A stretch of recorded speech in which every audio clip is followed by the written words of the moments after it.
எப்போதுமே புது விஷயங்களை கத்துக்க நினைக்கிற உங்களுக்காகவே இன்னைக்கு ஒரு சூப்பரான ஆதாரத்தை கையில் எடுத்திருக்கோம். இந்த ஆழமான அலசலுக்கு உங்களை ரொம்ப உற்சாகமா வரவேற்கிறேன். ஹம். ஒரு அற்புதமான பயணம் இன்னைக்கு காத்திருக்கு. ஆமா. இன்னைக்கு நம்ம அலச போற விஷயம் ஒரு பெரிய தத்துவ பொக்கிஷம்னே சொல்லலாம். ம். அதாவது ஓஷோ அவங்க தம்மபதம் பத்தி பேசின 82வது ஆடியோவோட முழு சாராம்சத்தை தான் நாம இன்னைக்கு பார்க்க போறோம். ரொம்ப முக்கியமான ஒரு ஆடியோ இது. ஏன்னா புத்தர் பத்தின நம்மளோட வழக்கமான பார்வையையே இது மாத்திரும். சரியா சொன்னீங்க. இதோட முக்கிய நோக்கமே புத்தர் அப்படிங்கிற அந்த ஒரு பிம்பத்தை உடைச்சு அதுல இருக்கிற ஆழமான அறிவியலையும் விழிப்புணர்வையும் நாம புரிஞ்சுக்க போறோம். சரி, இதை கொஞ்சம் விரிவாவே அலசுவோம். கண்டிப்பா ஆரம்பிக்கலாம். புத்தர் அப்படின்னாலே அவர் ஒரு பெரிய மதத் தலைவர் இல்லனா ஒரு கடவுள் அவதாரம் அப்படின்னு தான் நம்ம பொதுவா நினைச்சிட்டு இருக்கோம். ஆமாம், ஒரு புனிதமான பிம்பத்தை நாம கட்டமைச்சு வச்சிருக்கோம். ஆனா இந்த ஆடியோல ஓஷோ ஒரு வித்தியாசமான கோணத்தை முன்வைக்கிறாரு. புத்தர் தன்னை கடவுளாவோ இல்ல ஒரு தத்துவஞானியாவோ காட்டிக்கல, மாறாக மனித மனசுக்கு வைத்தியம் பார்க்குற ஒரு மருத்துவர், ஒரு சைக்காலஜிஸ்ட் அப்படின்னு சொல்லலாம். அந்த மாதிரி தான் தன்னை வெளிப்படுத்தியிருக்காரு. எக்ஸாக்ட்லி. அந்த புனித பிம்பத்தை ஓஷோ ரொம்ப நேர்த்தியா உடைக்கிறாரு. அவரை புரிஞ்சுக்க ஓஷோ ஒரு 7 முக்கியமான குணாதிசயங்களை சொல்றாரு. ஓ, 7 குணங்களா? ஆமா. முதல் விஷயம் பாத்தீங்கன்னா, புத்தர் ஒரு தத்துவஞானி கிடையாது, அவர் ஒரு தீர்க்கதரிசி. அதாவது ஆங்கிலத்துல சியர் அப்படின்னு சொல்லுவாங்கல்ல, அந்த மாதிரி. சியர்னா பார்ப்பவர் அப்படின்னு அர்த்தமா? அதேதான். ஒரு இருட்டறையில உட்காந்துகிட்டு இருட்ட பத்தி மணிக்கணக்கா யோசிச்சுட்டு இருக்கிறதுல எந்த பிரயோஜனமும் இல்ல. கண்ணை திறந்து வெளிச்ச பாருங்க அப்படின்னு சொல்றாரு புத்தர். வாவ், இது ஒரு அருமையான உதாரணம். அதாவது கண்ணு தெரியாத ஒருத்தங்கிட்ட ஒளிய பத்தி எவ்வளவு பெரிய தத்துவம் பேசினாலும் அவனுக்கு புரியாது இல்லையா? இதுதான் ஒரு மருத்துவனோட வேலை. ரொம்ப சரியா சொன்னீங்க. சரி, அவரு தத்துவஞானி இல்லனா அப்போ அவரு ஒரு பழமைவாதியா? அதாவது பாரம்பரியமா வர்ற விஷயங்களை அப்படியே ஃபாலோ பண்றவரா? இல்ல, அதுதான் அடுத்த சுவாரஸ்யமே. அவரு பாரம்பரியமானவர் கிடையாது, ரொம்ப ரொம்ப அசல் தன்மையானவர். ஒரு விஷயம் வேதங்கள்ல சொல்லியிருக்கு, இல்ல பழைய முனிவர்கள் சொல்லியிருக்கிறாங்க, இல்லனா நானே சொல்றேன் அப்படிங்கிறதுக்காக கூட நீங்க எதையும் நம்ப வேண்டான்னு ரொம்ப ஆணித்தரமா சொல்றாரு. ஓஹோ, அப்போ எதைத்தான் நம்ப சொல்றாரு? வந்து பார் அப்படின்னு சொல்றாரு. அதாவது இது ஒரு அறிவியல் பூர்வமான கருதுகோள், ஒரு ஹைபோதிசிஸ் மாதிரி. வந்து பார் அப்படின்னா எல்லாத்தையும் நாமே பிராக்டிக்கலா செஞ்சு பார்த்து உணரணும்னு சொல்றாரா? இப்ப 100 டிகிரில தண்ணி கொதிக்கும்னு யாரோ சொன்னா அதை அப்படியே நம்பாம நாமே அடுப்ப பத்த வச்சு செக் பண்ணி பார்க்குற மாதிரி. மிக சரியான ஒப்பீடு. இதனால தான் அவரு ஒரு பண்டிதரா இல்லாம ஒரு விஞ்ஞானியா தெரியறாரு. பொதுவா மதம் அப்படின்னாலே அதுல ஒரு கண்மூடித்தனமான நம்பிக்கை இருக்கும். ஸ்வர்க்கம், நரகம், கடவுள் தண்டிப்பார் அப்படிங்கிற பயம் எல்லாம் இருக்கும். ஆமா, நிறைய விதிமுறைகள் பயமுறுத்தும். ஆனா புத்தர் மதத்தை ஒரு அறிவியலா, அதாவது இன்னர் சயின்ஸா மாத்தினாரு. நாத்திகர்கள் கூட மறுக்க முடியாத ஒண்ணு என்னன்னா மனிதனோட உள்மனம். அந்த உள்மனசுக்குள்ளே எப்படி பயணம் பண்றது, விழிப்புணர்வை எப்படி அடையறது அப்படிங்கிற அறிவியலை தான் அவர் கத்துக் கொடுத்தாரு. அப்படியென்றால் அவர் ஒரு கற்பனாவாதி இல்ல, நடைமுறை வாழ்க்கைக்கு ரொம்ப உகந்தவர் அப்படின்னு சொல்லலாமா? ஏன்னா சாதாரண மனுஷங்களுக்கு தத்துவத்தை விட அறிவியல் பூர்வமான விஷயங்கள் தான் வேலை செய்யும். நிச்சயமா. ஒரு மரம் வானத்தை தொடணும்னா அதோட வேர்கள் பூமியில ரொம்ப ஆழமா பதிஞ்சிருக்கணும் இல்லையா? ஆமா, காத்துல பறக்க முடியாது. அதேதான். வெறும் லட்சியங்கள்ல மிதக்காம யதார்த்தமான நிலத்துல கால்களை ரொம்ப உறுதியா ஊன்றி இருக்கணும்னு அவர் வலியுறுத்தினாரு. இது நம்ம அன்றாட வாழ்க்கைக்கு ரொம்பவே பொருந்தும். இந்த யதார்த்தமான அணுகுமுறை தான் அந்த காலத்துல பெரிய மாற்றங்களை கொண்டு வந்திருக்கும்னு நான் நினைக்கிறேன். ஏன்னா பண்டைய இந்தியாவுல எக்கச்சக்கமான விதிமுறைகள், சாதி கட்டுப்பாடுகள் எல்லாம் இருந்துச்சு. மனுஷனை விட விதிகளுக்கு தான் அங்கே பவர் அதிகம். இத புத்தர் எப்படி எதிர்கொண்டார்? அங்கதான் புத்தரோட மிகப்பெரிய புரட்சியே இருக்கு. விதிமுறைகளை விட மனித நேயமே முக்கியம் அப்படிங்கறதான் அவரோட பேசிக். மனிதனுக்காக தான் விதிகளே தவிர விதிகளுக்காக மனிதன் கிடையாது. ரொம்ப ஆழமான பாயிண்ட் இது. இதனாலதான் அவர் அந்த காலகட்டத்துல இருந்த சாதி அப்புறம் அந்த ஆசிரம விதிகளை எல்லாம் முழுமையா உடைச்செறிஞ்சாரு. பிறப்பால ஒருத்தன் பிராமணன் ஆகிறதில்ல, பிரம்மத்தை அறிந்தவனே பிரம்மணன் அப்படின்னு சொன்னாரு. வயசான காலத்துல தான் சந்நியாசம் வாங்கணுங்கிற விதியை மாத்தி உண்மையாவே தாகம் இருக்கிற இளைஞர்களுக்கும் ஏன் குழந்தைங்களுக்கும் கூட சந்நியாசம் கொடுத்தாரு.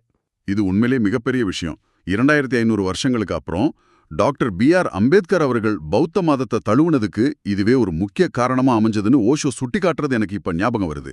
மனுஷனுக்கு முக்கியத்துவம் கொடுக்கிற ஒரு மார்க்கத்தை தான் அம்பேத்கர் தேர்ந்தெடுத்தார். ஆமா, ரொம்ப சரியான பதிவு. சரி, மனுஷன்தான் முக்கியம் அப்படின்னா பாவம் புண்ணியம் மாதிரி விஷயங்களை புத்தர் எப்படி பார்க்கறாரு? அதுக்கும் அவர் விதிகளை ஃபாலோ பண்ணலையா? இல்ல, அங்கேயும் அவர் சட்டதிட்டங்களை விட விழிப்புணர்வுக்கு தான் அதிக முக்கியத்துவம் கொடுக்கறாரு. எது பாவம் எது புண்ணியம்? இதுக்கு புத்தர் கொடுக்கிற விளக்கம் ரொம்ப அருமையானது. ஒரு செயலை முழுமையான விழிப்புணர்வோடு செஞ்சா அது புண்ணியம். அதே செயலை விழிப்புணர்வு இல்லாம ஒரு மயக்க நிலையில செஞ்சா அது பாவம். இத புரிஞ்சுக்க ஓஷோ சொல்ற அந்த சமுராய் வீரனோட கதையை நான் இப்போ கண்டிப்பா சொல்லியே ஆகணும். இது கேட்டுட்டு இருக்கிற உங்களுக்கும் விழிப்புணர்வுனா என்ன அப்படிங்கறது ரொம்ப தெளிவா புரியும். கண்டிப்பா சொல்லுங்க. அந்த கதை ரொம்ப பவர்ஃபுல். தன் குருவை கொன்னவனை பழி வாங்குறதுக்காக ஒரு சமுராய் வீரன் 2 வருஷமா காடு மேடெல்லாம் அலையறான். இது அவனோட கடமை. கடைசியா ஒரு குகையில அந்த எதிரியை கண்டுபிடிச்சிடுறான்.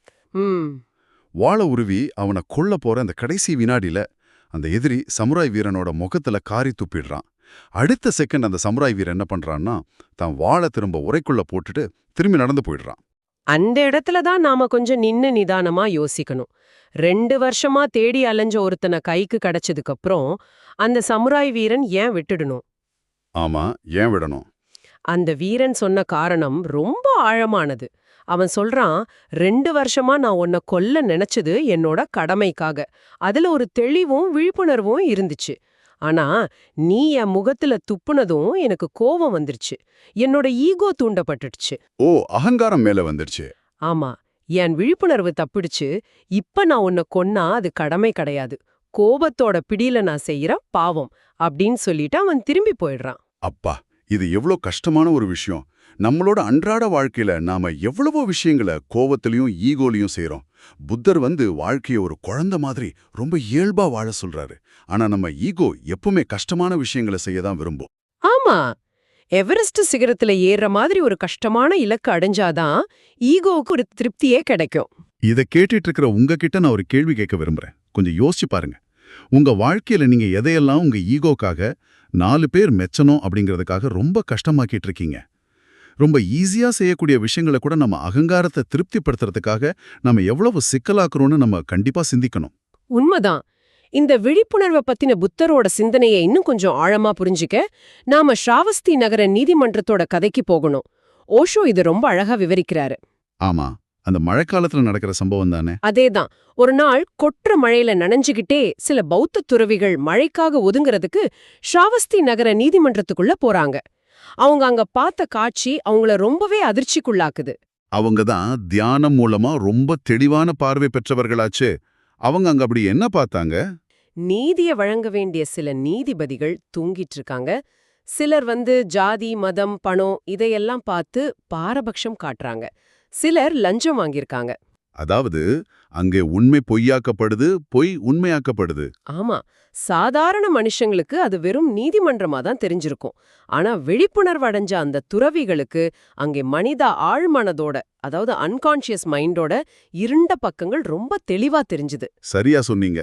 மனிதனோட மனசு விழிப்புணர்வு இல்லாம இருக்கும்போது அது எவ்வளவு ஈஸியா ஜாதி, பணம் இல்லைன்னா ஒரு பெண்ணோட அழகுன்னு பல விஷயங்களால ஈர்க்கப்பட்டு நீதியை கொன்னுடும் அப்படிங்கறது ஓஷோ ரொம்ப துல்லியமா விளக்குறாரு. அந்த அழகு பத்தின உதாரணம் ரொம்பவே பொருத்தமா இருந்துச்சு. ஆன பெண்களை வேலைக்கு வைக்கிறாங்கன்னு ஓஷோ விளக்குறாரு.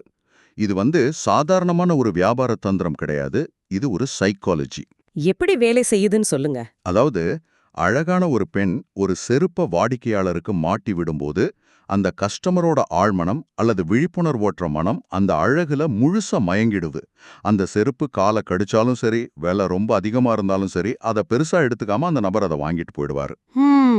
மனிதனோட விழிப்புணர்வை கொலைச்சே அவங்களோட ஆழ்மனதை வியாபாரிகள் எப்படி கையாள்றாங்க அப்படிங்கிறதுக்கு இது ஒரு சூப்பரான எக்ஸாம்பிள். இதை அப்படியே நாம நீதிமன்றத்தோட ஒப்பிட்டு பார்க்கலாம். இந்த தவறுகளெல்லாம் நீதிபதிகள் வேணும்னே செய்யறதில்ல. அவங்களோட விழிப்புணர்வோற்ற மனம் அவங்கள அறியாமலேயே அவங்கள அப்படி செயல்பட வைக்குது. இது ஒரு முக்கியமான கேள்வியை எழுப்புது. நீதியை விட பெரியது எது? ஒருவேளை விழிப்புணர்வோட நீதி வழங்கப்பட்டா அது எப்படி இருக்கும்? புத்தர் சொல்றாரு, நீதியை விட கருணை மிகவும் உயர்ந்தது அப்படின்னு. ஒரு நிமிஷம் இருங்களா. நீதியை விட கருணை உயர்ந்தது அப்படின்னா சட்டமும் நீதியும் தேவையே இல்லைன்னு சொல்றாரா? ஒரு சமூகத்தோட கட்டமைப்புக்கு நீதி முக்கியம் இல்லையா? இத ஒரு சின்ன உதாரணத்தோட பார்த்தா ரொம்ப ஈஸியா புரியும். ஒருத்தனோட மனைவி உயிருக்கு போராடிட்டு இருக்கா. அவளை காப்பாற்ற மருந்த வாங்க காசல்ல. வேற வழியே இல்லாம அவன் ஒருத்தர்கிட்ட இருந்து ஒரு 50 ரூபாய பிடிடுறான். சரி. இப்போ வெறும் சட்டத்தையும் நீதியும் மட்டும் வச்சு பார்த்தா அவனுக்கு சிறை தண்டனை கொடுக்கணும். அதுதான் நீதி. ஆனா அவனுக்கு தண்டனை கொடுத்தா அவனோட மனைவி இறந்துடுவா. அவங்க குழந்தைங்க அனாதையா நிப்பாங்க. ஜெயில்ல இருந்து அவன் திரும்பி வரும்போது இன்னும் கொடூரமான குற்றவாளியா மாறவும் வாய்ப்பு இருக்கு. எக்ஸாக்ட்லி. இங்க வெறும் நீதி வேலை செய்யாது. அவனோட சூழ்நிலைய புரிஞ்சுக்கிறது தான் கருணை. அதனால தான் நீதிபதிகள் முதல்ல தியானம் செஞ்சு விழிப்புணர்வு அடையணும், அப்போதான் அங்கே கருணை பிறக்கும்னு புத்தர் சொல்றாரு. கருணை அப்படிங்கிறது சட்டத்தை மீறதில்ல, சட்டத்தை விட உயர்ந்த மனிதத்தன்மைய காட்டுறது. அப்பப்பா, இது ஒரு பரந்த விழிப்புணர்வு நிலை. வெறும் புக்ஸ படிச்சுட்டு மட்டும் ஒருத்தர் நீதிபதியாகிட முடியாது அப்படிங்கறத இது ரொம்ப ஆழமா காட்டுது. அதேதான். இதேதான் புத்தர் ஆன்மீகத்துக்கும் சொல்றாரு போல. அனுபவத்துக்கும் புத்தக அறிவிற்கும் உள்ள வித்தியாசத்தை விளக்க ஓஷோ ஒரு அருமையான கதைய சொல்றாரு. அந்த ஏகுதான் அப்படிங்கிற முதிய துறவியோட கதை தானே? ஆமா. ஏகுத்தான் அப்படிங்கிற அந்த வயசான துறவிக்கு தெரிஞ்சதெல்லாம் ஒரே ஒரு உபதேசம்தான். அவருக்கு பெரிய அளவுல வேதங்களோ சாத்திரங்களோ மனப்பாடமா தெரியாது. ஆனா காட்டுல இருந்த தேவர்கள் அவர் அந்த ஒற்றை வரிய சொல்லி முடிச்சதும் காடே அதிர்வளவுக்கு ஆரவாரம் செஞ்சு அவரை வாழ்த்துவாங்களாமே. ஆமா. ஒரு நாள் என்ன ஆச்சுன்னா, புத்தரோட போதனைகள் அனைத்தையும், முக்கியமா திரிபிடகத்தை கரைச்சு குடிச்ச 2 பண்டிதர்கள் ஒரு 500 சீடர்களோட அந்த காட்டிற்கு வராங்க. ஒரு சின்ன சந்தேகம், திரிபிடகம்னா என்ன? அத கொஞ்சம் ஈஸியா விளக்கிடுங்களேன். ஓ, திரிபிடகம் அப்படிங்கிறது பௌத்த மதத்தோட அடிப்படை கோட்பாடுகள், அப்புறம் புத்தரோட போதனைகள் எல்லாம் அடங்குன ஒரு மாபெரும் தொகுப்பு. ஒரு பெரிய என்சைக்ளோபீடியா அப்படின்னு வச்சுக்கோங்களேன். ஓஹோ, அவ்வளவு பெரிய விஷயத்த முழுமையா மனப்பாடம் செஞ்ச பண்டிதர்கள் அவங்க. ஆமா. அந்த பண்டிதர்கள் ஏகுதான் தனக்கு தெரிஞ்ச அந்த ஒரே ஒரு வரிய திரும்ப திரும்ப சொல்றத பார்த்து சிரிக்கிறாங்க. இவருக்கு பைத்தியம் பிடிச்சிடுச்சு அப்படின்னு நினைக்கிறாங்க. சரின்னு சொல்லிட்டு தாங்கள் மாபெரும் தத்துவங்களை உபதேசிப்பதா நினைச்சுக்கிட்டு பல மணி நேரங்கள் பேசுறாங்க. ஆனா காட்டுல இருந்த தேவர்கள் ரொம்ப அமைதியாவே இருந்தாங்க. எந்த ஆரவாரமும் இல்ல. அந்த பண்டிதர்களுக்கு ஒண்ணுமே புரியல. அப்புறம் என்ன ஆச்சு? அதுக்கப்புறம் ஏகுதான் மறுபடியும் ரொம்ப தயக்கத்தோட தனக்கு தெரிஞ்ச அந்த ஒற்றை வார்த்தைய சொன்னாரு. உடனே மறுபடியும் காடே அதிர்ந்து தேவர்கள் வாழ்த்துனாங்க. இது எப்படி சாத்தியம்? ஆயிரக்கணக்கான பக்கங்களை படிச்சவங்கள விட்டுட்டு ஒரே ஒரு வரி தெரிஞ்ச ஒருத்தரை இயற்கை எப்படி ஏத்துக்கும்? அந்த முதியவர் ஏகுதான் அப்படி என்ன ஒரு நிலையை அடைஞ்சிருந்தார்? உண்மை அப்படிங்கிறது வார்த்தைகள்லயோ புத்தகங்கள்லயும் கிடையாது. அது அனுபவத்துல பிறக்கிறது. ஏகுதான் 4 ஆசிரமங்களை கடந்த நிலையை அடைஞ்சவர். ஆசிரமங்களா அப்படின்னா என்ன? ஆசிரமங்கள்னா மனித மனச மாசுபடுத்தும் இல்லனா உண்மைய மறைக்கும் திரைகள் அப்படின்னு சொல்லலாம். அதுல 4 விதம் இருக்கு. என்னன்னு கொஞ்சம் விளக்கமா சொல்லுங்க. முதலாவது காம ஆசிரமம், அதாவது உடல் ரீதியான மற்றும் உலகியல் ஆசைகள். 2வது பவ ஆசிரமம், அதாவது அடுத்த பிறவி மேல இருக்கிற ஆசை, சொர்க்கம் வேணும் முக்தி வேணும்னு நினைக்கிற ஆசை. ஓ, முக்தி மேல உள்ள ஆசை கூட ஒரு ஆசிரமமா? ஆமா. 3வது திருஷ்டி ஆசிரமம், அதாவது நான் இந்து, நான் பௌத்தன், என்னோட தத்துவம் தான் சிறந்தது அப்படிங்கிற ஒரு சித்தாந்த பற்று. இது ரொம்ப முக்கியமானது. இன்னைக்கு பல பிரச்சனைகளுக்கு காரணமே இதுதான். உண்மைதான். அப்புறம் 4வது அவித்யா ஆசிரமம், அதாவது அறியாமை மற்றும் நான் அப்படிங்கிற அகங்காரம், ஈகோ.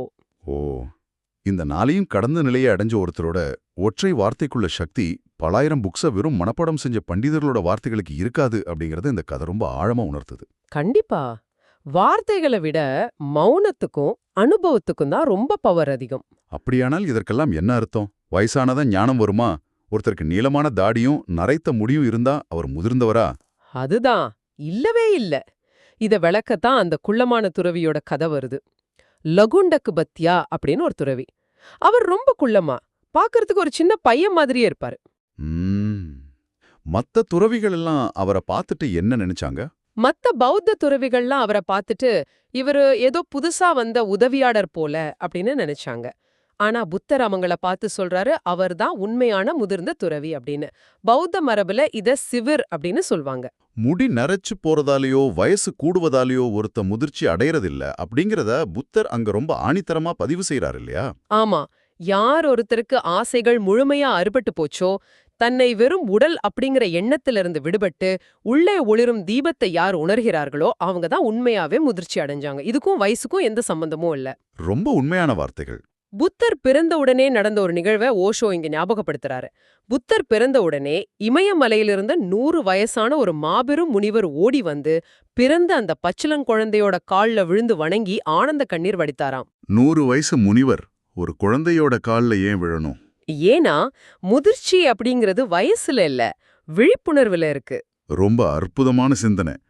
இவ்வளவு நேரம் நாம அலசின இந்த ஓஷோவோட கருத்துக்கள் புத்தரோட போதனைகளை ஒரு புது பரிமாணத்துல நமக்கு காட்டியிருக்கு.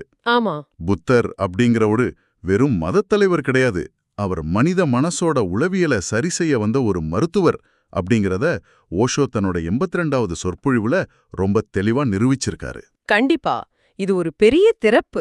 சரி, இந்த அரிய தத்துவங்கள், இவ்வளவு ஆழமான கருத்துக்கள் ஒரு அருமையான ஆடியோ புத்தகமா நமக்கு கிடைக்க காரணம் தமிழ் வாய்ஸ் ரீட்ஸ் அப்படிங்கிற யூடியூப் சேனல் தான். அந்த ஆதாரத்தை வச்சு தான் நாம இன்னைக்கு இவ்வளோ விஷயங்களை அலசியிருக்கோம். உண்மையாவே நாம அவங்களுக்கு ஒரு பெரிய தேங்க்ஸ் சொல்லியே ஆகணும். பல அறியப்படாத தத்துவங்களையும் ஆழமான கருத்துக்களையும் தேடி கண்டுபிடிச்சு அத ஆடியோ புத்தகங்களா மாத்துறது அப்படிங்கிறது மிகப்பெரிய உழைப்பு கோரும் விஷயம். ஆமா, அதுலயும் குறிப்பா இந்த தமிழ் வாய்ஸ் ரீட்ஸ் சேனல் எந்த விதமான பணமாக்கல், அதாவது மானிட்டைசேஷன் நோக்கமும் இல்லாம முற்றிலும் ஒரு சேவை மனப்பான்மையோடு தான் இயங்கிட்டு வருது. அதனால தான் இந்த வீடியோவோட இறுதி பகுதியில கொடுக்கப்பட்டுள்ள ஒரு முக்கியமான செய்தியை நாம் உங்களோட பகிர விரும்புறோம். சொல்லுங்க. இந்த ஆடியோ புத்தகம் உங்களுக்கு பயன் தருது அப்படின்னு நீங்க நினைத்தால் இந்த மாபெரும் முயற்சி தொடர்ந்து போக உங்களுடைய ஆதரவு ரொம்பவே உதவும்.